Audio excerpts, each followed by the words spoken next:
Bendiciones a todos aquellos que nos acompañan en esta oportunidad para seguir aprendiendo sobre lo que es el contenido de las materias de nuestro seminario. En este día muy especial queremos seguir compartiendo sobre la materia de los 4 evangelios, o conocida también como Armonía de los Evangelios.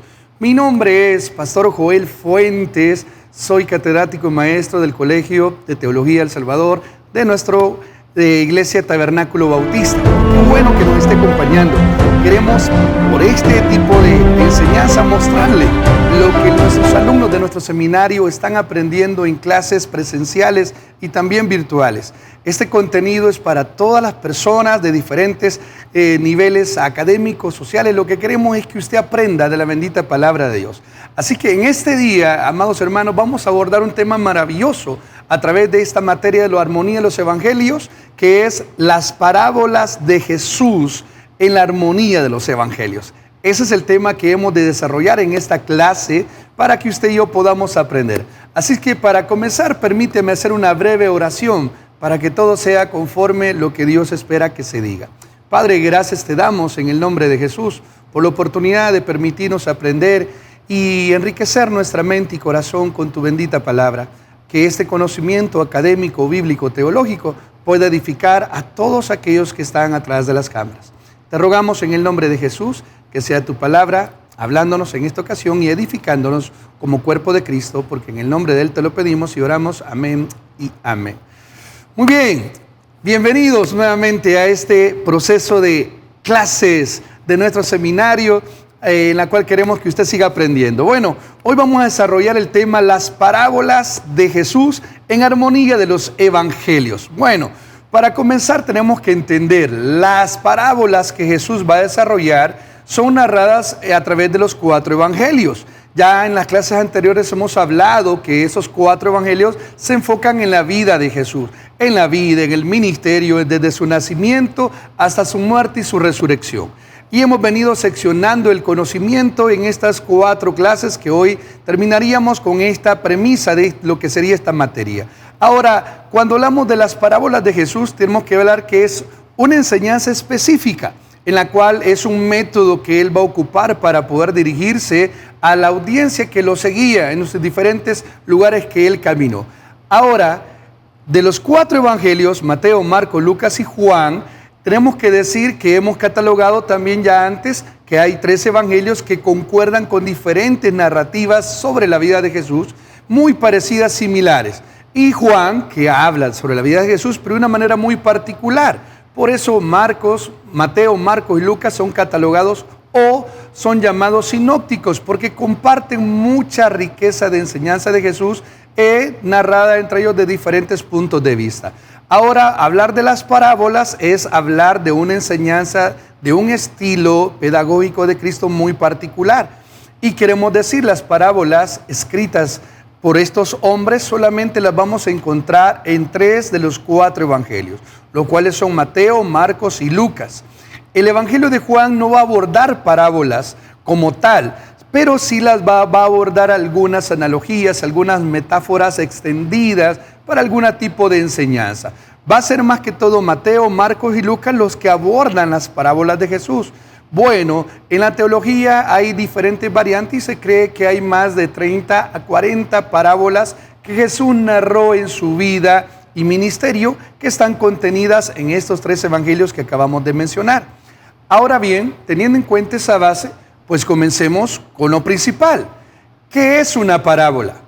¿Qué es este método que Jesús ocupó para poder dar enseñanza? ¿Es algo diferente, algo único, algo particular, algo solo para un grupo específico? Pues no. Primero definamos qué es una parábola. Bueno, la palabra parábola viene de la raíz griega parabolé, que traducida a nuestro idioma castellano, pues da la idea de lo siguiente, que es colocar al lado o comparación. Esa es una manera, digamos, de la raíz etimológica de la palabra parábolé, que es colocar al lado o poner al lado o comparación de algo. En palabras simples, para comprender que es una parábola bíblica de las que Jesús narró, es una narrativa breve, realista, sencilla, que utiliza elementos de la vida práctica y cotidiana para transmitir una verdad espiritual o moral a la mente de los que escuchaban. Ahora bien, cuando hablamos de parábolas debemos de entender que va a ser una narrativa breve en la cual va a ocupar elementos cotidianos como lo que sería elementos como la agricultura, pesca, familia, negocios, monedas, objetos. La parábola va a ocupar los elementos del diario vivir de la persona, la sociedad en la cual Cristo va a ocupar para dar enseñanzas. Ahora, otra manera de relatar o decir el significado de una parábola son relatos breves que transmiten una moraleja o verdad profunda utilizando situaciones cotidianas. Y esto es con el fin de facilitar la comprensión de quienes habían de escuchar. Ahora, es importante entender que entonces la parábola es colocar algo al lado de o poner o con una comparativa. La palabra parábola es presentar junto a o colocar junto a. Y eso quiere decir que dentro de la narrativa de Cristo, ocupando las cosas necesarias de su alrededor, Él iba a colocar una verdad espiritual a través de esas narraciones que Él va a tener. Así que por eso se llama parábola, porque es una enseñanza que va a ocupar lo terrenal, lo humano, los objetos, las cosas, para poder a través de ellos mostrar una verdad espiritual. Eso es en sí una parábola bíblica. Es aquello que se ocupa lo cotidiano, lo terrenal, para poder trasladar una enseñanza espiritual de parte de Dios para todos aquellos que iban a escucharle. Así que a diferencia, algunos comparan que la parábola es la misma fábula. No, porque las fábulas más que todo ocupan animales de una manera para ejemplificar humanos en cierta forma. Las parábolas no tienen esa misma forma de las fábulas. Así que parábola es un método único lingüístico que se ocupó de parte de los labios de Jesús para llevar una enseñanza particular. Ahora, ¿por qué este método? ¿Por qué quizá Jesús decidió ocupar? Ya vamos a ver algunos motivos esenciales. Pero queremos que usted sepa lo siguiente. El método parabólico de Jesús viene a una respuesta de una época en la cual en la sociedad, en el tiempo de Jesús, no todos tenían acceso a la educación. Era gente muy seleccionada la que llegaba a ocupar esos lugares para ser educados por maestros. No era algo común como en el tiempo actual nuestro. Entonces, en aquel momento, ¿quiénes eran los maestros? Pues aquella gente de una élite superior, aquellas personas que creían que habían por diferentes motivos alcanzado una preparación académica, filosófica, científica, y obviamente no le extendían para todos. Ese conocimiento era muy selectivo para darlo a conocer a otros. Así es que la sociedad no tenía quien les enseñase o quien les predicase las verdades esenciales tanto de la vida cotidiana como también las espirituales. En aquel tiempo los religiosos, los fariseos, los escribas tenían una enseñanza impersonal, no se relacionaban con la sociedad, escogían a personas que ellos consideraban capaz o intelectualmente en un nivel superior para dar a conocer lo que ellos ya habían aprendido antes. No era accesible para toda la sociedad o toda la gente. Aparte recitaban pasajes del Antiguo Testamento y sacaban lo que es algunas tradiciones y enseñanzas teológicas, proféticas, que no cualquier persona con un conocimiento académico podría comprender. Y buscaban sobre todo ellos mostrar las enseñanzas a un nivel tan elevado y tan profundo de la conmovisión personal que la gente no les comprendía. Así es que Jesús, nuestro maestro por excelencia, que deseaba que la gente escuchara el mensaje del reino, del evangelio de él mismo, pues va a ocupar este método, lo que sería el método parabólico. Va a ser una enseñanza accesible para todas las edades, para todas las capacidades, los niveles educativos y niveles sociales. Las parábolas van a ser un medio de información de Jesús, de su verdad, de su evangelio, de su misión en la tierra a través de cosas esenciales de la vida que van a ser comprensibles por aquellos que estén dispuestos a aprender. Así que es un estilo lleno de compasión, guiado con el Espíritu Santo, con el fin de no juzgar a la multitud, sino edificarla y enseñarles cómo debe de ser la ética cristiana dentro del reino que Él vino a traernos.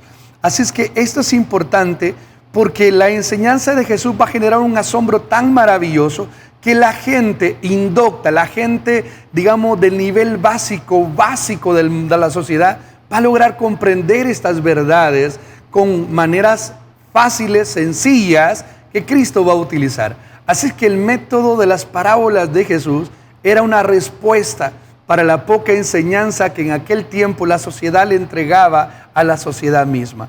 Así es que Cristo vino a simplificar conceptos difíciles para hacerlos fáciles.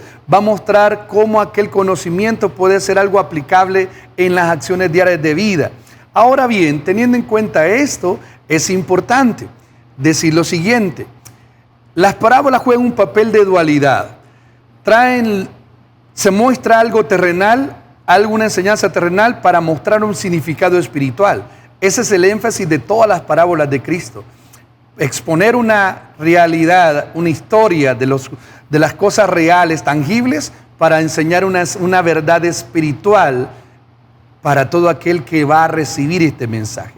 Ahora, si bien hay muchas cosas simbólicas dentro de este contenido parabólico, pero todo ese contenido nos va a llevar a detalles espirituales, comprensibles, por medio de las verdades que Él va a enseñar. Ahora, esto es importante, amados, porque nosotros entendemos, algunos dicen que las parábolas no todos son simbólicos. No, las parábolas tienen lo que es un análisis gramático, histórico que tenemos que entender, en lo cual Cristo vino a mostrar, a hablar del reino de Dios en la tierra por medio de estas verdades. Ahora, aquí viene la otra siguiente parte. Ya vimos que es parábola, ya vimos el motivo en cuanto al contexto de la época, el por qué era necesario quizás este nuevo estilo de parte de Cristo para su enseñanza.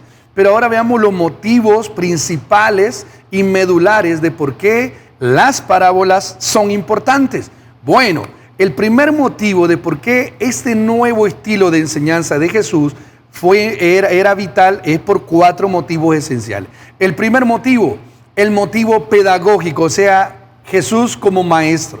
Jesús vino a enseñar al campesino, al agricultor, a la gente de mercaderes, a prostitutas, a gente que no tenía nunca acceso de nada. Jesús vino a enseñar verdades esenciales espirituales para que todos tuvieran alcance a la comprensión de ello. Jesús es nuestro maestro por excelencia y Jesús va a traer este método porque Él quería que el conocimiento del reino, del evangelio de Él, fuera accesible para todos, no por un grupo específico, sino para todos. El segundo motivo es el motivo teológico profético.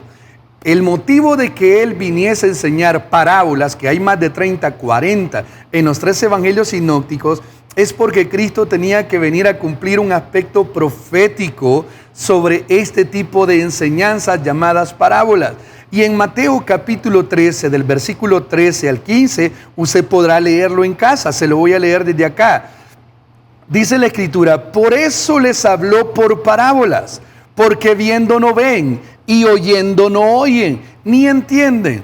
De manera que se cumple en ellos la profecía de Isaías que dijo, de oídos oiréis y no entenderéis, y viendo veréis y no percibiréis. Porque el corazón de este pueblo se ha engrosado y con los oídos oyen pesadamente y se conviertan y yo los sane.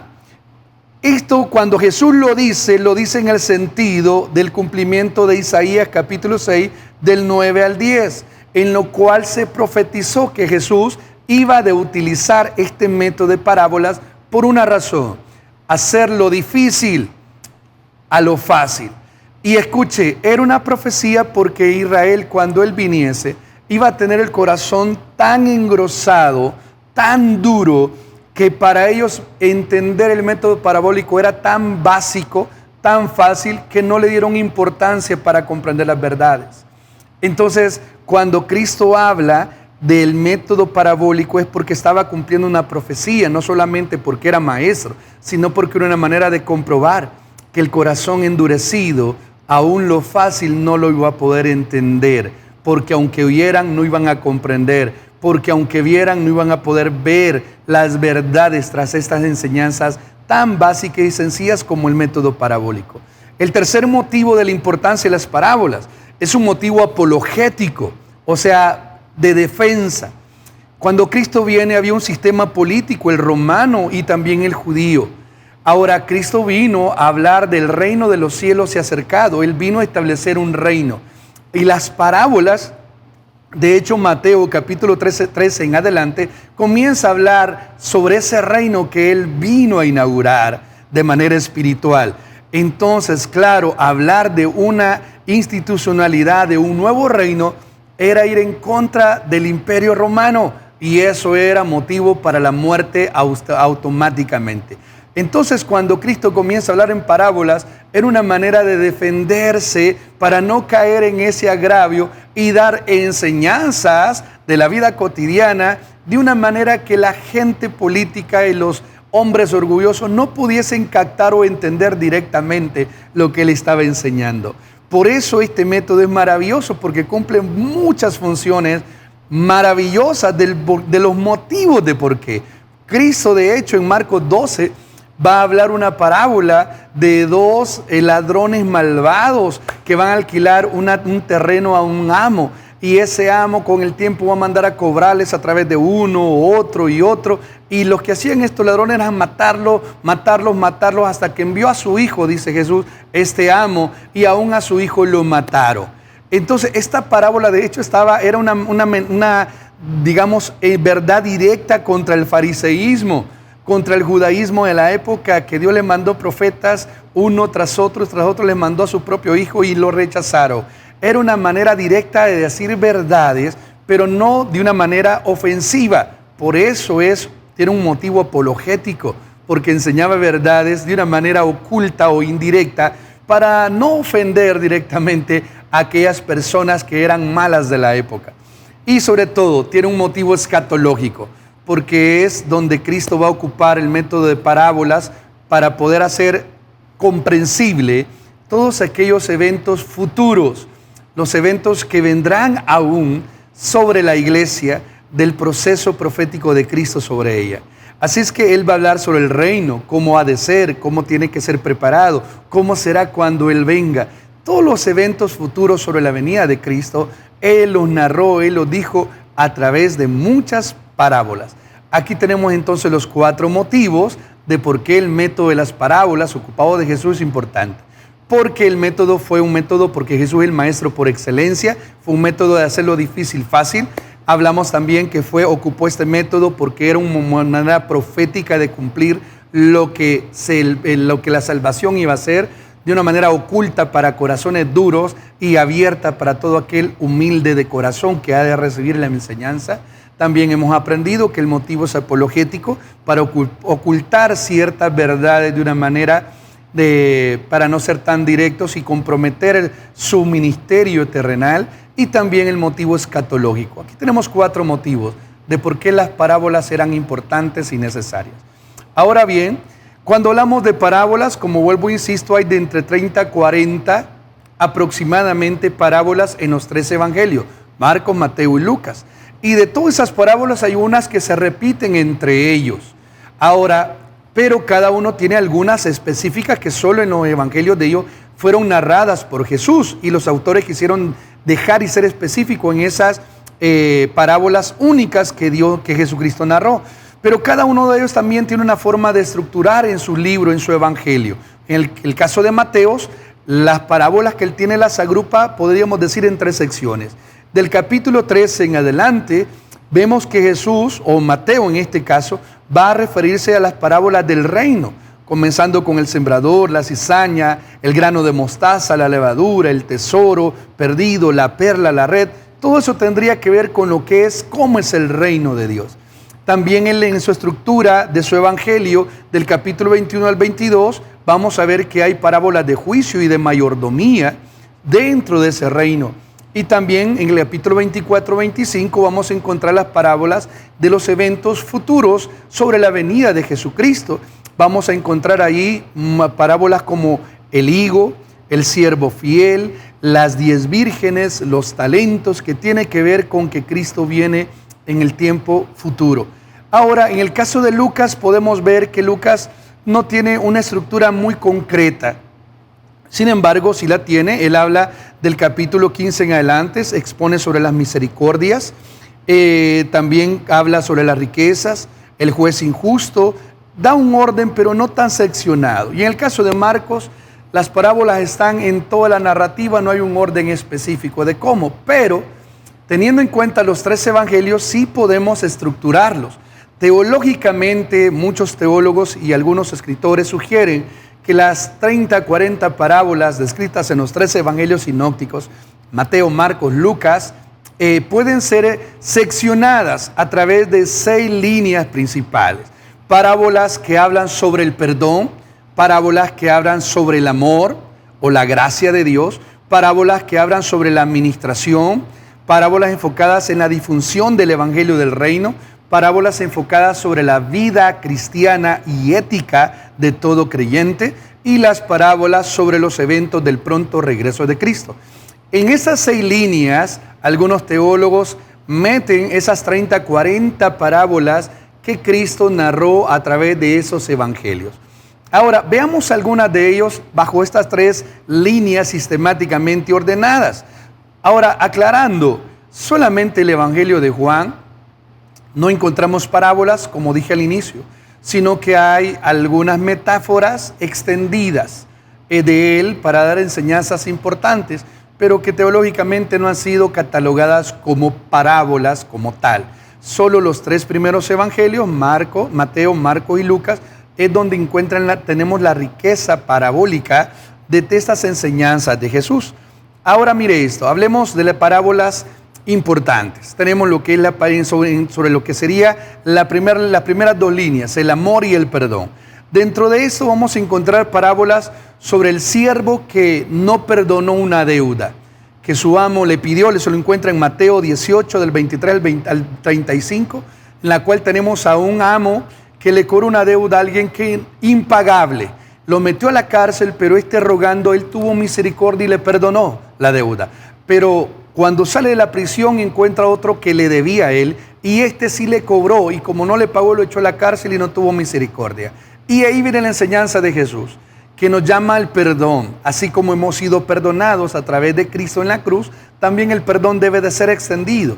Note que hay una enseñanza a través de lo cotidiano para dar una verdad esencial. El perdón debe de ser extendido a todos, porque así Cristo nos ha perdonado a todos. Esa es una enseñanza muy medular sobre el perdón y el amor implícitamente.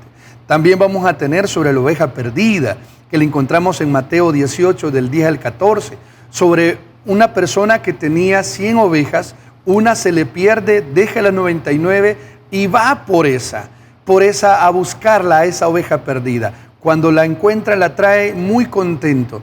Y esa es la enseñanza que usted puede ver, es una narrativa de hechos cotidianos de ese tiempo de la historia, en la cual Cristo, ocupando la oveja perdida, evidencia la relevancia de Él, del Padre, del Hijo, que por una oveja que estuviera perdida, Cristo siempre hubiese llegado a la cruz y morir por esa única oveja.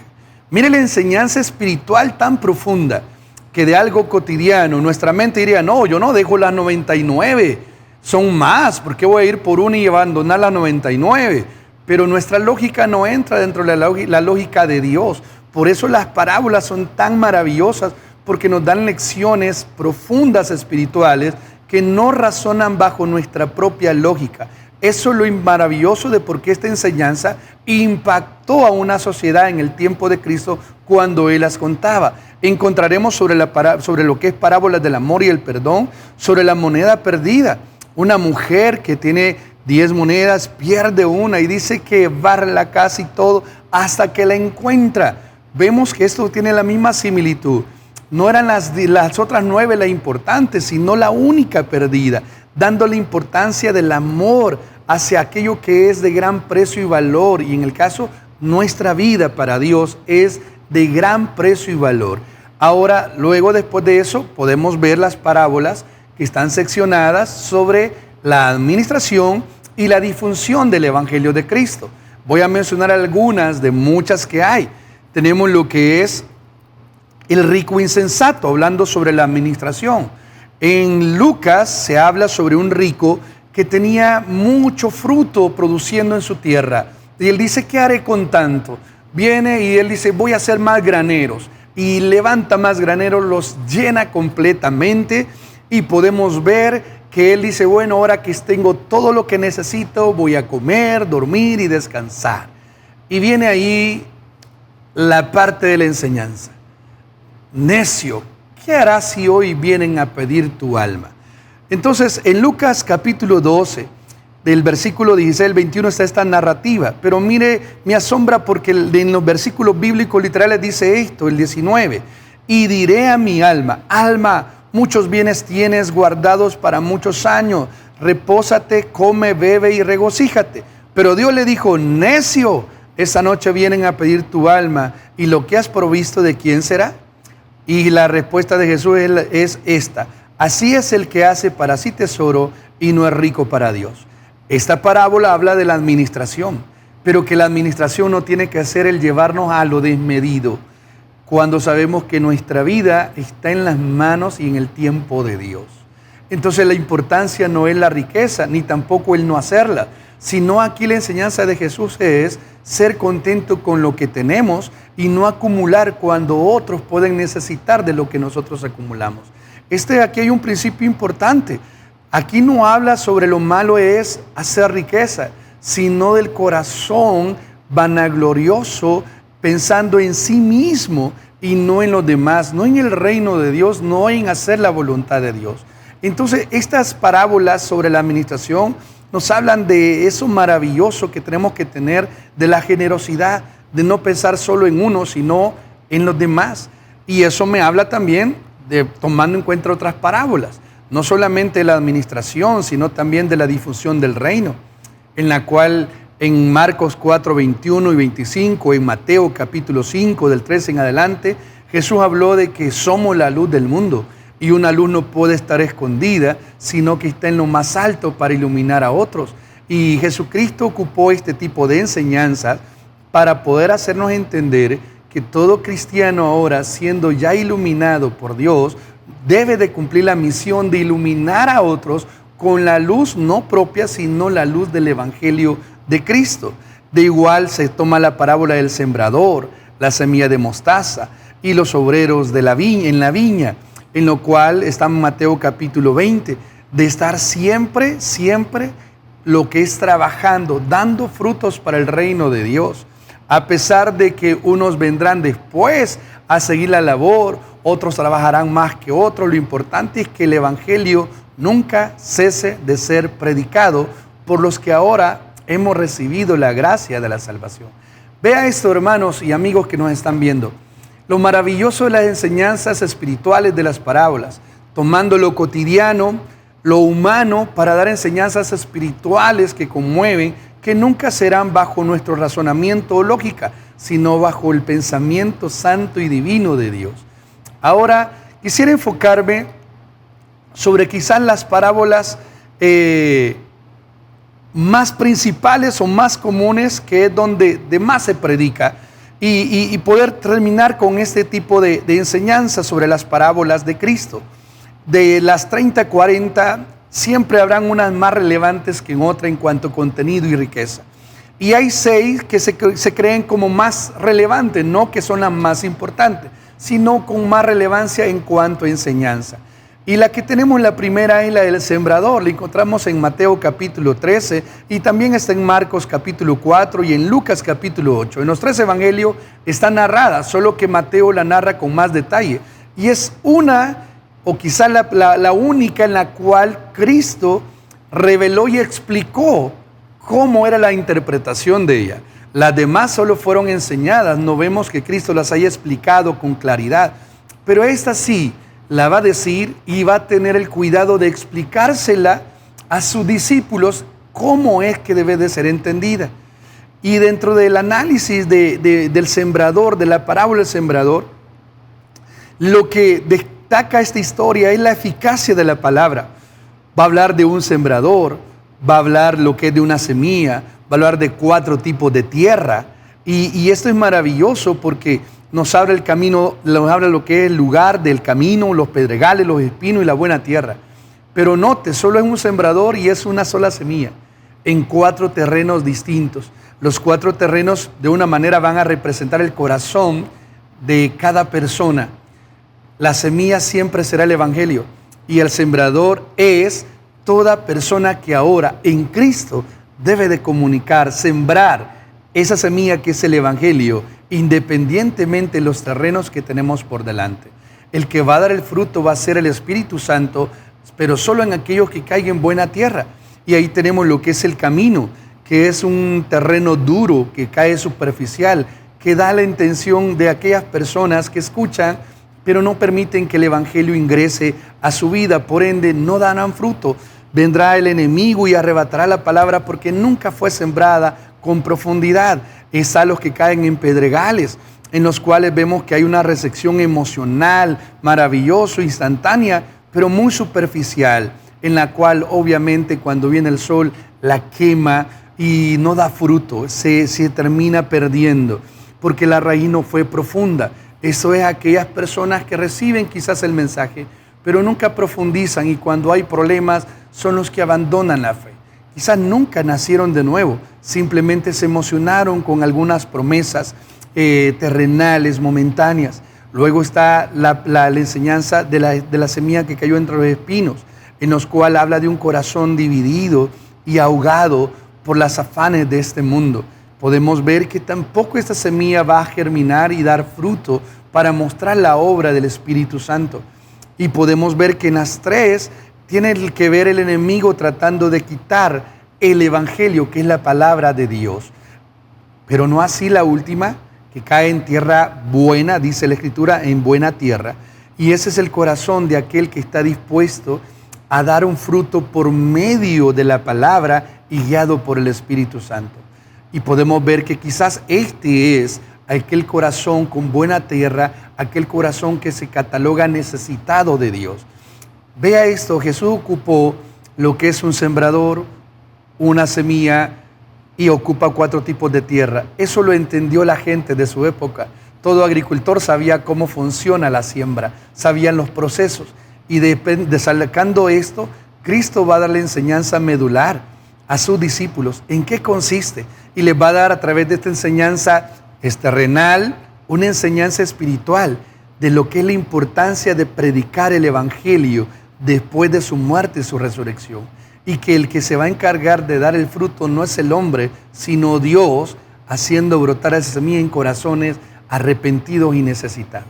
Mire qué maravilloso es este tipo de enseñanzas, de parábolas, de lo que leemos a simple vista, pero las verdades fundamentales que están dentro de ello.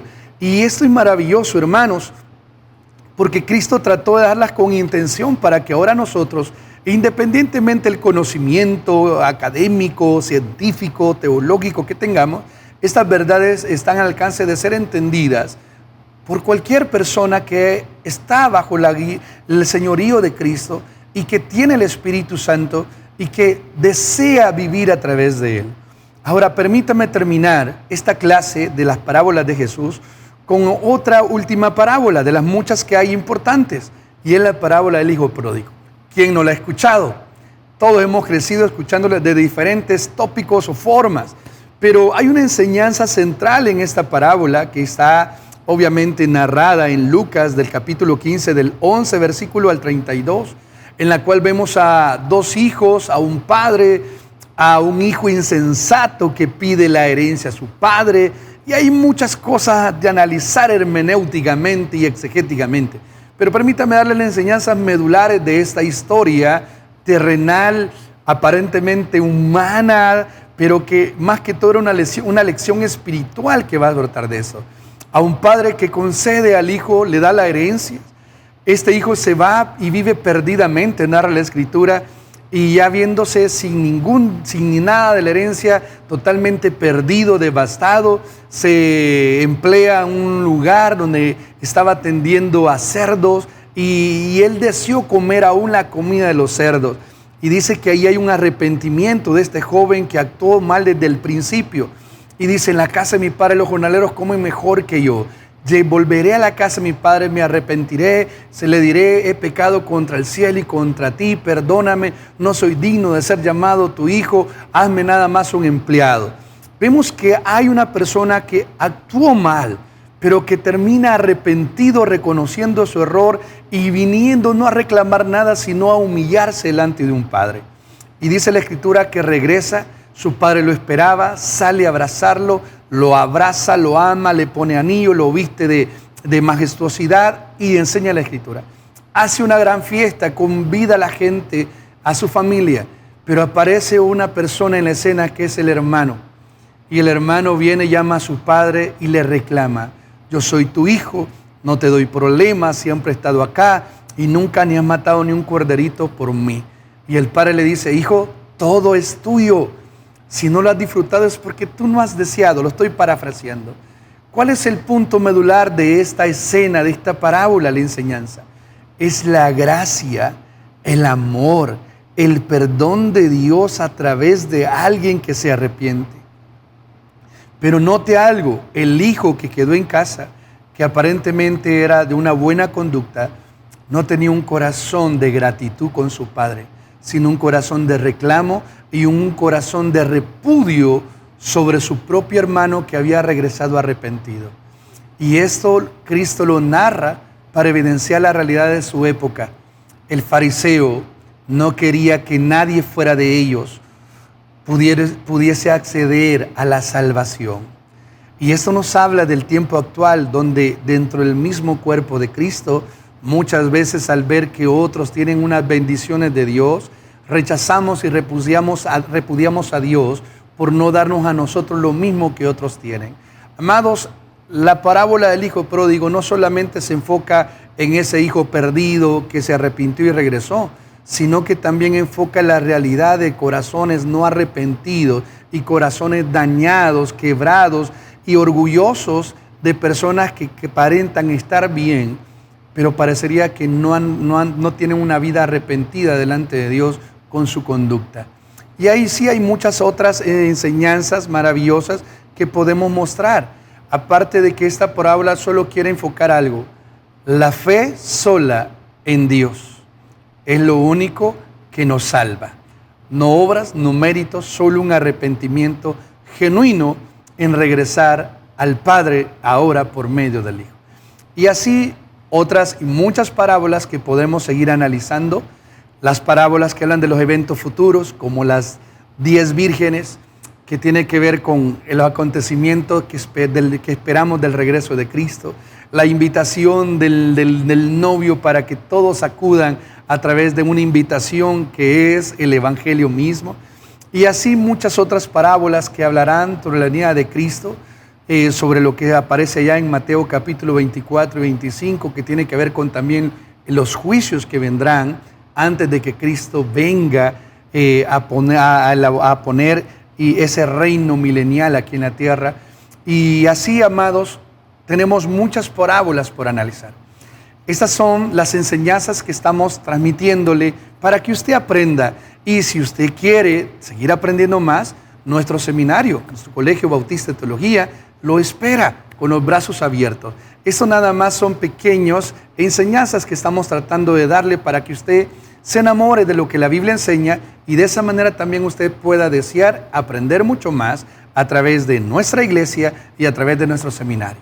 Así que de mi parte ha sido todo. Que Dios me los bendiga. Siga siempre conectado con todos los programas de nuestro seminario y de nuestra iglesia central. Así que Dios los bendiga grandemente y en el nombre de Cristo, que la paz de Dios reine en sus hogares. Muchas bendiciones, mis amados.